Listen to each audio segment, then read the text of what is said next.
On a warm August afternoon in 1901, two proper English academics stepped into what they believed was a simple garden at the Palace of Versailles.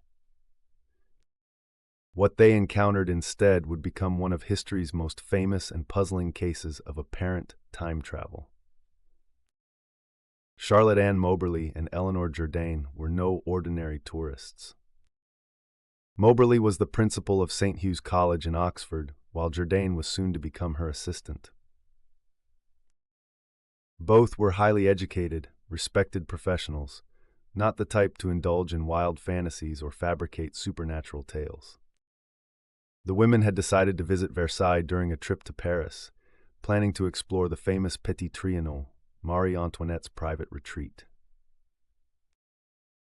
But as they wandered the grounds that afternoon, something strange began to happen.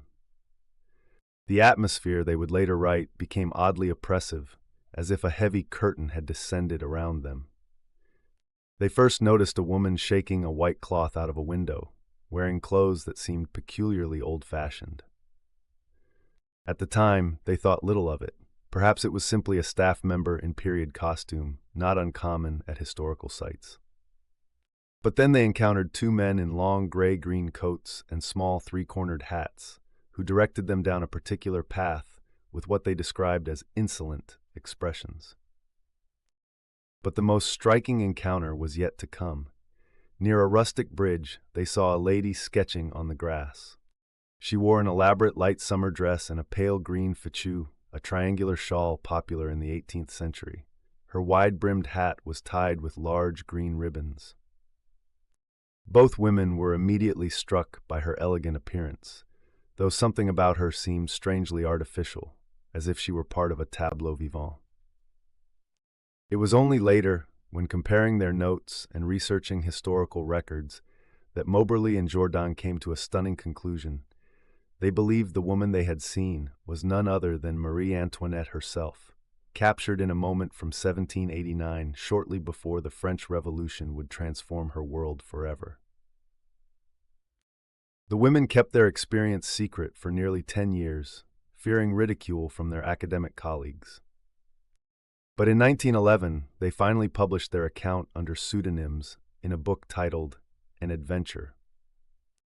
Their detailed descriptions included elements of the landscape and architecture that they could not have known about, features of Versailles that had long since disappeared by 1901.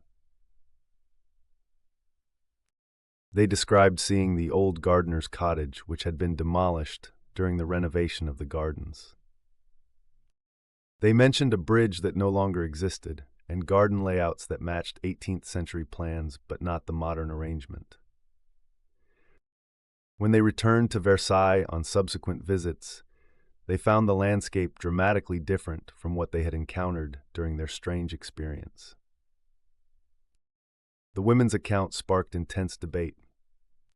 Skeptics suggested they had simply wandered into a historical reenactment or confused their directions in the garden. Others pointed out that their memories might have been influenced by their subsequent research into Versailles' history. But supporters noted the preciseness of their observations and the fact that many details they described were unknown to the public in 1901, only to be verified by historians years later. What makes the Moberly-Jourdain incident particularly compelling is the credibility of the witnesses. These were not attention seekers or spiritualists looking to capitalize on supernatural claims. They were serious academics who risked their professional reputations by coming forward with their story. Their experience raises fascinating questions about the nature of time itself. Could there be moments when the barrier between past and present becomes permeable? The women described the sensation as if they had walked into a three-dimensional photograph of the past. Everything seemed slightly unreal, the colors muted, the sounds dampened. Modern physics suggests that time may not be the rigid, forward-flowing river we imagine. Einstein's theories show us that time is relative, capable of bending and warping. While this doesn't prove the possibility of time slips, it leaves open intriguing possibilities about how we perceive and experience time. The Moberly Jourdain incident has become a cornerstone of paranormal literature, inspiring countless investigations and theories. Some researchers have suggested that certain locations might act as thin spots where different time periods overlap.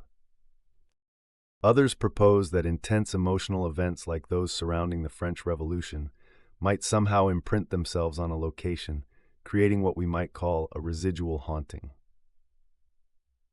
But perhaps the most intriguing aspect of the case is how it challenges our assumptions about reality itself.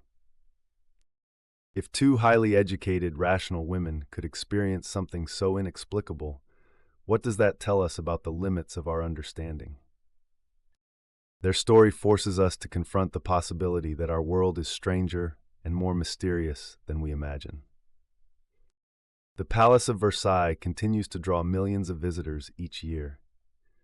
Many walk the same paths that Moberly and Jourdain took that August afternoon, perhaps hoping to catch their own glimpse through time's veil. While most leave with only photographs and memories, the story of these two English academics reminds us that sometimes in certain places, at certain moments, the past might not be as distant as we think. Their experience remains one of the most well-documented and compelling cases of apparent time slip in history.